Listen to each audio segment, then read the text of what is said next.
Welcome to Nasdaq Trade Talks. I'm Jill Malandrino, Global Markets Reporter at Nasdaq. Joining us for the segment, we have Bruno Sousa, Head of Global Expansion with Hashdex Asset Management.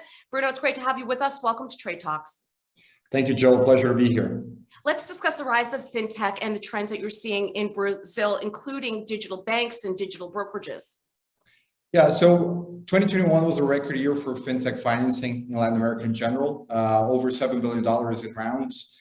Brazil led the pack, more than 5 billion only in Brazilian fintech companies. And it's something we've been seeing for the past few years with online brokers, really new digital fintech companies in all different segments, from payments to FX to crypto. And 2021 was really a turning point in the size of these companies and their penetration in the market.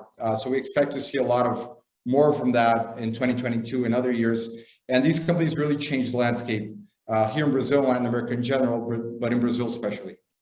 And how has that contributed to a 3x rise in retail traders over the past couple of years on B3? Yeah, so a lot of that started with XP, which is listed in Nasdaq. When they came, they were born with the idea of really changing the relationship with customers, which is essentially a fintech company point of view, just better interactions, better systems. And that started a movement of investments that were concentrated in the large banks going to independent brokers and independent asset managers. So that made large banks move and start coming up with their own digital solutions, and of course, new brokers to compete in that segment.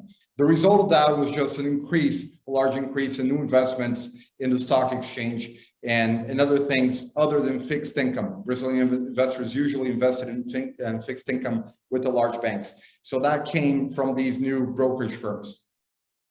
And how has Hashdex and its digital asset products contributed to that infrastructure change and retail market participation? Yeah, so we launched last year Hash 11, which is a crypto ETF that tracks the Nasdaq crypto index. Today, it's the second largest ETF in Brazil in number of investors. So we're only behind the main ETF that tracks the S&P 500.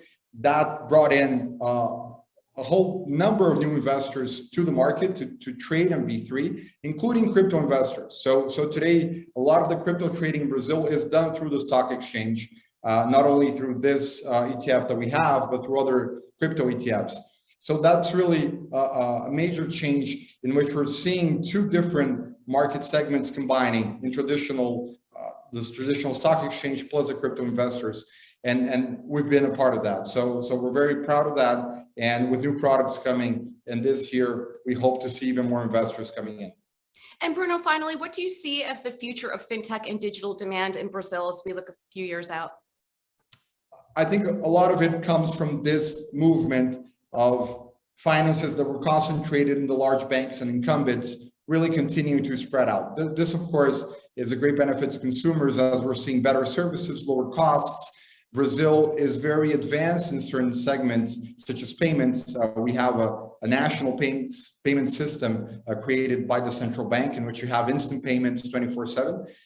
So that's not necessarily one of the segments that we'll see grow. But in things like credit, FX, most of the investors or most of the customers are still bound by heavy fees from banks and not necessarily the best experience in accessing those services. So this is just the beginning. I think we're going to see a lot more of these. We're continuing to see VC financing coming in. This, of course, leads to new companies and these companies growing and going the full way until their IPO.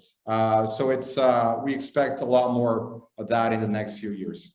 All right. Bruno, we appreciate the insight. Thanks for joining us on Trade Talks. I'm Jill Malandrino, Global Markets Reporter at Nasdaq. Thank you. My pleasure.